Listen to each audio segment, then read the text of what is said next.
உங்கள் தங்க நகையை அதிக விலைக்கு விற்கவும் மற்றும் அடகில் இருக்கும் தங்க நகையை மீட்டெடுத்து அதிக விலைக்கு விற்கவும் உடனே அணுகவும் பிரைம் கோல்டு ஹப் 9840551787. இந்த ஆணி இருக்கு இல்லையா, இந்த மாறான கலையை விட தாண்டி ஒரு மடங்கு அதிகமான சக்தி வாய்ந்தது. அரசியலில் மாந்திரிகம் இருக்கு, சினிமா துறையில மாந்திரிகம் இருக்கு, ரியல் எஸ்டேட்ல மாந்திரிகம் இருக்கு, தொழில் சார்ந்த விஷயங்கள்ல மாந்திரிகம் இருக்கு. இப்போ நான் மாந்திரிகத்தை சார்ந்து இருக்கிறதுனால இதை நான் அழுத்தி பேசலை, உண்மையிலே சொல்றேன். பிளாக் மேஜிக்னு ஒன்று இருக்கு, சரிங்களா? அதை நம்பினாலும் சரி, நீங்க நம்பலனாலும் சரி,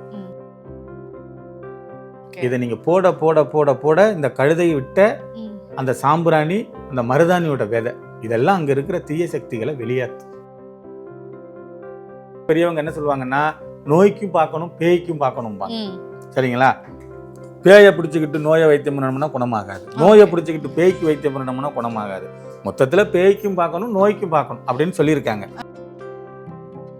அதன் ஆன்மீகம் நேயர்களுக்கு வணக்கம். நான் உங்கள் விஜய் பிரியா. ஆன்மீகம் தொடர்பான சந்தேகங்களுக்கு நம்ம ஒவ்வொரு நாளும் தீர்வு கொடுத்துட்ருக்கோம். இந்த நிகழ்ச்சியில் நம்ம கூட யார் இணைஞ்சிருக்காங்க அப்படின்னு பார்த்தீங்கன்னா, பிரபல மலையாள மாந்திரிகர் NN சந்திரகுமார் அவர்கள் தான் நம்ம கூட இருக்கிறாங்க. அவங்கக்கிட்ட நிறைய விஷயங்கள் நம்ம கேட்டு தெரிஞ்சுக்கலாம். வணக்கம் சார். வணக்கம்மா, எப்படி இருக்கீங்க? நல்லா இருக்கேன் சார், நீங்கள் எப்படி இருக்கீங்க? நல்லா இருக்கேன், நல்லா இருக்கேன் சார். ஒரு நீண்ட இடைவேளைக்கு அப்புறம் நம்ம இந்த நேர்காணல் வந்து பண்ணுறோம். நம்ம நிறைய விஷயங்கள் பேசியிருக்கோம் மாந்திரிகத்தில். நம்ம மாந்திரிகத்தில் என்னென்ன சந்தேகங்கள் இருந்தோ அதில் ஒரு 50% நம்ம வந்து நிறைய சந்தேகங்களுக்கு தீர்வு கொடுத்துருக்கோம் அப்படின்னு. ஆனால் இருந்தாலும் தொடர்ந்து நிறைய சந்தேகங்கள் நமக்கு இருந்துகிட்டே தான் இருக்குது. நம்ம ஏற்கனவே மாந்திரிகத்துக்கு ரொம்ப முக்கியமான பொருட்கள் வந்து தேங்காய், எலுமிச்சம்பழம், இதை பற்றிலாம் நம்ம பேசியிருந்தோம். ஆனால் இன்னும் ஒரு சில விஷயங்கள் வந்து மர்மமாகவே இருக்கக்கூடிய ஒரு பொருள் வந்து பார்த்திங்கன்னா ஆணி. இந்த ஆணியை வச்சு நிறைய பேர் மாந்திரிகம் வந்து யூஸ் பண்ணுறாங்க அப்படின்னு நம்ம படத்துலலாம் கூட பார்த்துருப்போம். அந்த மரத்துலலாம் வந்து பார்த்திங்கன்னா ஆணி அடிச்சிருப்பாங்க, அது மாந்திரிகம் ரீதியாக இருக்கும். அதை எடுத்துட்டோ ஏதாவது ஒரு உருவம் வந்து வரும் அப்படின்ற மாதிரியான விஷயங்கள். ஆணிக்கும் மாந்திரிகத்துக்கும் என்ன சார் சம்பந்தம்? இது நல்ல கேள்வி, பயனுள்ள கேள்வி. இது எப்படின்னு கேட்டிங்கன்னா, ஒரு மாந்திரிகங்கிறது 8 வகையான கலைகளாக பிரிக்கிறோம். வசியம், உச்சாடனம், ஸ்தம்பனம், மோகனம், பேதனம், வித்வேகனம், மாறானன்னு சொல்லி 8 வகையை நம்ம மாந்திரிகத்தை பிரிக்கிறோம். இந்த 8வது கலை தான் மாறான கலை. அந்த மாறான கலைங்கிறது வந்து ஒருத்தரை வேற மாதிரி கைகால் வராமல் செய்கிறதா இருக்கட்டும், இல்லை ஒரு விபத்தை கொடுக்கறதா இருக்கட்டும், இல்லை இறந்து போகிறதா இருக்கட்டும், இந்த மாதிரி. அது அந்த அஷ்டமா சித்திலேயே அந்த மாறான கலை வந்து இறுதியான கலை. இந்த ஆணி இருக்கு இல்லையா, இந்த மாறான கலையை விட தாண்டி ஒரு மடங்கு அதிகமான சக்தி வாய்ந்தது. ஒருத்தரை ஈஸியாக கைகால் வராமல் செஞ்சிட முடியும், ஒரு மாறானம் கூட பண்ணிட முடியும், அதெல்லாம் ரைட்டு, ஓகே.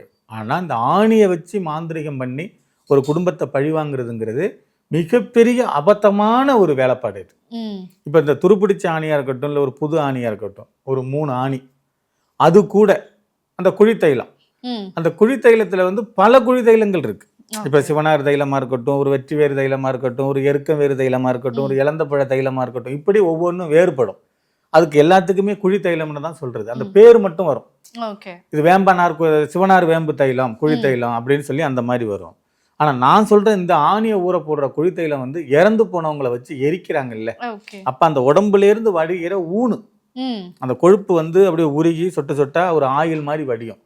அதை கரண்டி வச்சு பிடிப்பாங்க அங்க வேலை பார்க்குறவங்க, அதை கரண்டி வச்சு பிடிச்சு கொடுப்பாங்க. அதை கொண்டுகிட்டு வந்து அது கூட அத்தரு, புனுகு, செவ்வாது, அரகஜா, குங்குமம், கோரோசனை, தொட்டல்வாடி, நிழல்வாடி, தேகவட்டை, மயில் தோகை, வெள்ளெருக்கம் வேறு, வெற்றி வேறு, தொட்டாசினிங்க வேறு, குழியான, இந்த மாதிரி பொருள்கள் எல்லாத்தையும் ஒன்றா சேகாரம் பண்ணி அந்த மை கூட ஜாயின் பண்ணி அதை மையாக மாற்றி அதுக்கு பல லட்சம் உரு கொடுத்து அதில் இந்த ஆணியை 3 ஆணியையும் 3 நாளைக்கு ஊற போட்டு 3 நாள் கழிச்சு அந்த எதிராளியினுடைய வீட்டிலேயோ இல்லை அந்த எதிராளி வசிக்கக்கூடிய பக்கத்தில் இருக்கிற மரங்களிலேயோ அடிச்சிட்டால் அந்த குடும்பம் அண்ணா சின்னப்படும், அவமானத்துக்கு போகும். அந்த வீட்டில் இருக்கிற தலைவன் தடுமாறுவான், இறந்து போயிட்டான்னு தோணும், நிர்பந்தத்துக்குள்ள வந்துடும். அதாவது 4 திசை 8 திசையுமே கட்டிடும். உங்களுக்கு ஒரு திசையில கூட வழி இருக்காது. குடும்பம் அவமானப்படும், அசிங்கப்படும், பொருளாதார விரயமாகும், ஊரை விட்டே காலி பண்ணி எங்கேயாவது போக நேரிடும். அந்த மாதிரி ஒரு விஷயம். அதுதான் அந்த ஆணியை பயன்படுத்துறது. ஏன் ஆணியை பயன்படுத்துறோம் அப்படின்னா, ஒரு நகை செய்யணும்னு வச்சுங்களேன், அது வரும்பொழுது பிஸ்கட்டாக தான் வரும், சுத்தமான தங்கமாக தான் வரும். அந்த தங்கத்துக்கு வளைவு சுழிவு நெளிவு கொடுக்கணும் அப்படின்னா செம்பு, இரும்பு, காப்பரு, வெள்ளி, இப்படி அந்த பஞ்சபூலகம்னு சொல்றோம் இல்லையா, அந்த பொருள்கள் எல்லாத்தையும் அதுல ஒண்ணா சேர்த்தாதான் நம்ம நினைக்கிற மாதிரி அந்த தங்கத்தை வளைக்கவோ நெளிக்கவோ டிசைன் பண்ணவோ முடியும். அப்ப மெயினா அதுல பயன்படக்கூடிய ஒரு விஷயம் இரும்பு. சரிங்களா? இரும்புக்கு இழுக்கிற சக்தி உண்டு. இப்ப இந்த காந்தத்துக்கிட்ட கொண்டு போய் இரும்பு வச்சோம்னா டக்குன்னு ஒட்டிக்குது இல்லையா, அந்த மாதிரி. இதை விட தாண்டினது வந்து காப்பர் கலசம். அது மந்திர உச்சாடனங்களை இழுக்கும். அதுக்கு நிகரா உள்ளதுதான் ஆணி. ரெண்டாவது அது ஷார்ப்பு, கூர்மையான பகுதி, வேகமா அடிக்கக்கூடியது, ஸ்ட்ராங்கா இருக்கக்கூடியது. அதனால அதுல நிறைய உருக்கள், அந்த தைலத்துல போட்டு ஊற போடுறது, அந்த சண்டால கருமை நான் சொன்னேன் இல்லையா, அதுல ஊற போட்டு அதுல சில வேத மந்திரங்களை ஜபிச்சு அந்த எதிராளியினுடைய வீட்டுக்கு அருகாமையில நம்ம அடிச்சிட்டோம்னா குறைஞ்சது ஒரு 10 நாள் 15 நாள் அவ்வளவுதான்.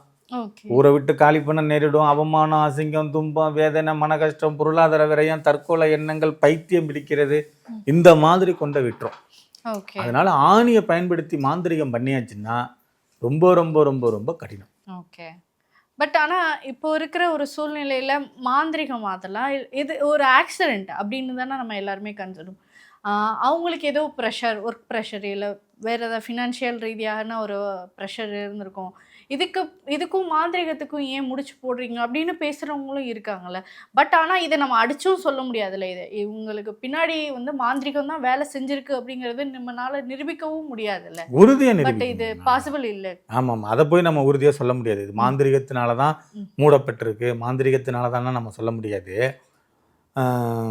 என்னை பொறுத்தளவுக்கு ஒரு பெரிய ஸ்தாபனம் வந்து திடீர்னு மூடுறாங்க, எந்த ரீசனுமே இல்லை, ஒரு சின்ன ஒரு காரணத்தை காட்டி மூடுறாங்க அப்படின்னா நம்ம அதை கொஞ்சம் ஆய்வு பண்ணணும்னு தான் சொல்கிறேன். அதுக்கு பின்னாடி எதுவும் இருக்கலாமா, இல்லை என்ன ஏது, அந்த கருத்து கணிப்புக்குள்ளே வரணும். அதை அப்படியே லூஸில் விடாமல் எல்லா விஷயத்துக்கும் பார்க்கணும். இப்போ வந்து பெரியவங்க என்ன சொல்லுவாங்கன்னா, நோய்க்கும் பார்க்கணும் பேய்க்கும் பார்க்கணும்பாங்க. சரிங்களா? பேயை பிடிச்சிக்கிட்டு நோயை வைத்தியம் பண்ணணும்னா குணமாகாது, நோயை பிடிச்சிக்கிட்டு பேய்க்கு வைத்தியம் பண்ணணும்னா குணமாகாது. மொத்தத்தில் பேய்க்கும் பார்க்கணும் நோய்க்கும் பார்க்கணும் அப்படின்னு சொல்லியிருக்காங்க. அப்போ இப்படி ஒரு சம்பவம் நடக்குது, ஏன் நடந்துச்சுன்னாவது தெரிஞ்சுக்கணும்ல. கண்டிப்பாக அதுக்காக சொல்ல வரேன் நான். பெரிய பெரிய ஸ்தாபனங்கள், பெரிய பெரிய விஷயங்கள்லாம் திடீர்னு மூடப்படுறது வேணா வந்து ஏர்டெல்னு ஆரம்பத்தில் ஒரு சிம் ஒன்று வந்துச்சு, அதுதான் நம்ம பெரும்பாலும் எல்லாருக்கும் தெரியும். ஆமா, ஏர்டெல் நம்ம இப்போ யூஸ் பண்ணிட்டு இருக்கோம். ஏர்செல், தப்பா சொல்லிட்டேன், ஏர்செல். சரிங்க, ஏர்டெல் நம்ம என்ன, ஏர்செல் தான் முதல்ல அறிமுகமானது எல்லாத்துலேயும். அப்புறம் அது நாளடைவில் 40,000 கோடிக்கு அவர் அந்த ஓனரே நிறைய இடங்கள்ல பேட்டியில் சொல்லியிருக்காரு, அதை நாங்கள் வந்து விட்டுட்டோம் அப்படின்னு சொல்லி. அந்த மாதிரி. ஆனால் அவர் பிளாக் மேஜிக் எல்லாம் எனக்கு இருந்துச்சு, பாதிப்பு இருந்துச்சுனால அவர் சொல்லலை. அது பிசினஸ் ரீதியாக என்னால் ரன் பண்ண முடியல, நான் வந்து அதை 4,000 கோடிக்கு 1,000 கோடிக்கு விற்றேன் அப்படின்னு சொன்னார். பெரிய பெரிய ஸ்தாபனங்கள்லாம் வந்து சில நேரங்களில் ஏன் ஆட்டம் காணுது, ஏன் அது வந்து திடீர்னு இப்படி போயிடுதுங்கிறதா என்னுடைய ஆய்வுக்கு நான் சொல்ல வரேன். இருக்கலாமோ அப்படின்னு ஒரு சந்தேகம் தான்.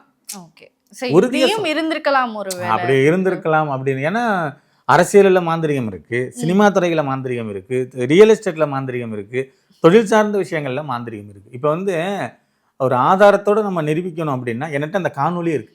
சரிங்களா? நான் வேணா காட்டுறேன். ஒரு தமிழின போராளின்னு சொல்லக்கூடியவர், ரோட் டாக்ஸ் இல்லாம கார் ஓட்டுனவர், பழனி பாபா. பழனி பாபான்னு ஒருத்தர் இருந்தாரு, தமிழின போராளி. தன்னுடைய சமுதாயத்து பேரை அவர் எங்கேயுமே யூஸ் பண்ணது கிடையாது. அவர் ஒரு இஸ்லாமிய மதத்தை சேர்ந்தவர். அவர் வந்து ஜெயிலில் இருக்கும்போது, சிறையில் இருக்கும் பொழுது அங்க இருந்த ஜெயிலர்கிட்ட கையில வந்து பூ வர வச்சு காமிச்சிருக்காரு, திருநீர் வர வச்சு காமிச்சிருக்காரு. அந்த அவருடைய லாக்கப்ல இருந்து வெளியில வந்திருக்காரு, ஓப்பன் பண்ணாமலே வெளியில வந்திருக்காரு. மாயாஜால சித்து வேலைகளை செஞ்சு காமிச்சிருக்காரு. அந்த ஜெயில அதிகாரி இப்ப ரிட்டையர்டு, ஆனா அவர் பேட்டி கொடுத்துருக்காரு, இந்த மாதிரி எல்லாம் பழனி பாபா செய்தாரு அப்படின்னு சொல்லி. அதுக்கு என்ன ஆதாரம் இருக்கு. ஆமா, பேசியிருக்காங்க. அது எப்படி இல்லைன்னு சொல்ல முடியும்? ஜின்னுன்னு ஒண்ணு இருந்துக்கு போய் தானே அதை பண்ணியிருக்காரு. அது அவரே சொல்லியிருக்காரு, ஜின்னுன்னு ஒண்ணு இருக்கு அப்படின்னு சொல்லி. அதுல என்னன்னு கேட்டீங்கன்னா, அந்த ஜெயில் துறையில இருக்கும்பொழுது ஒரு இன்ஸ்பெக்டர் நடந்து போய்கிட்டு இருந்திருக்காரு. அந்த இன்ஸ்பெக்டருக்கு பின்னாடி ஒரு பொண்ணு ஒண்ணு பூ வச்சுக்கிட்டு அவர் பின்னாடியே போகுது பாருங்க சார்னு சொல்லியிருக்காரு. இந்த சார் அப்படி யாரும் என் கண்ணுக்கு தெரியலையே, அவர் மட்டும்தானே போய்கிட்டு இருக்காரு அப்படின்னு சொல்லி. அப்புறம் கொஞ்ச நேரம் கழிச்சு பார்க்கும்பொழுது அவரோட பொண்ணு ஒரு 2-3 வருஷத்துக்கு முன்னாடி சூசைட் பண்ணிக்கிடுச்சான். அந்த பொண்ணு பின்னாடி அப்பா கூட பின்னாடி அந்த ஆத்மா போயிருந்திருக்கு. அது பழனி பாபா ஐயாவுக்கு தெரிஞ்சிருக்கு. அந்த பழனி பாபா ஐயா சொல்லியிருக்காரு. அப்புறம் திரும்ப அந்த இன்ஸ்பெக்டரை கூப்பிட்டு கேட்கும்போது இந்த ஜெயில் அதிகாரிக்கு தெரியாதான் இது. ஆமாங்க, உண்மைதான், நான் இங்க டிரான்ஸ்ஃபர் ஆகி வர்றதுக்கு முன்னாடி அந்த ஊர்ல இருக்கும்பொழுது என் மகள் இறந்துட்டாங்க அப்படின்னு சொல்லி அந்த ஆத்மா நடமாடு. அது பழனி பாபா ஐயா கண்ணுக்கு மட்டும் தெரிஞ்சிருக்கு. இதுக்கு காணொலி ஆதாரம் இருக்கு. அவர் சொல்லியிருக்காரு, வெறுகையில பூ வர வச்சாரு, இப்படி பண்ணாரு அப்படி பண்ணாரு, அந்த லாக்கப்ல இருந்து ஒரு ஆட்டோமேட்டிக்கா வெளியில வந்துருவாரு அப்படின்னு அவர் சொல்லியிருக்காரு. எப்படின்னா அவர் ஒரு இதுக்கு பேட்டி கொடுத்துருக்காரு ஒரு சேனலுக்கு. அந்த நெறியாளர் கேட்கிறாரு, அமானுஷத்துக்கு மேல உங்களுக்கு நம்பிக்கை இருக்கா அப்படின்னு சொல்லி. அதுக்கு அவர் சொல்றாரு விளக்கங்கள் இருக்கு, அந்த மாதிரி எல்லாம் பண்ணி காமிச்சாங்க, அதை நான் பார்த்தேன் அப்படின்னு அவர் சொல்லியிருக்காரு. ஓகே. இப்போ பொதுவாக நம்ம பார்க்கக்கூடிய ஒரு விஷயம், இப்போ மாந்திரிகம் அப்படின்னா நாங்கள் ஸ்ட்ரெயிட்டாக வந்து பார்த்தது கிடையாது, நம்ம சினிமாவில் காட்டுறது மட்டும்தான். ஸோ அப்படி பார்க்கும்போது இப்போ நம்ம ஏற்கனவே ஆணிங்கிற விஷயம் பற்றி பேசணும். அது எவ்வளோ தூரம் மாந்திரிகத்துக்கு ரொம்ப ஒரு மிகப்பெரிய ஒரு வெப்பன் மாதிரி அந்த மாதிரியான விஷயம் இப்போ அந்த உருவங்கள்லாம் செஞ்சு கை கால்லெல்லாம் வந்து ஆணி அடிப்பாங்கல்ல, அப்படிங்கிற ஒரு ப்ராசஸ் உண்மையாகவே மாந்திரிகத்தில் இருக்கா, இல்லை அது பண்ணுறதுனால என்ன மாதிரியான விபரீதங்கள் நடக்கும்? இப்போ நான் மாந்திரிகத்தை சார்ந்து இருக்கிறதுனால இதை நான் அழுத்தி பேசலை, உண்மையிலே சொல்கிறேன். பிளாக் மேஜிக்னு ஒன்று இருக்குது. ஓகே, சரிங்களா? அதை நம்பினாலும் சரி, நீங்கள் நம்பலனாலும் சரி, பிளாக் மேஜிக் மாந்திரிகன்னு ஒன்று இருக்குது. அதில் எந்த விதமான மாற்று கருத்தும் இல்லை. இப்போ ஒரு டாக்டர் வந்து எப்படி நம்ம தனித்தனியாக இருக்காங்களோ அதே மாதிரி தான் மாந்திரிகமும். நரம்பியல் டாக்டரு, மூளைகள் டாக்டரு, ஹார்ட்டுக்கு டாக்டரு, கிட்னிக்கு டாக்டரு, சுகருக்கு டாக்டரு, பிபிக்கு டாக்டர், தனித்தனியாக இருக்காங்க இல்லையா டாக்டர்கள். அதே மாதிரி மாந்திரிகத்துலேயும் கை கால் வராமல் செய்கிறதுக்கு, வசியம் பண்ணுறதுக்கு, பேதானம் பண்ணுறதுக்கு, முடக்கம் பண்ணுறதுக்கு, இப்படி தனித்தனியான வேலைப்பாடுகள் இருக்குது. ஓகே.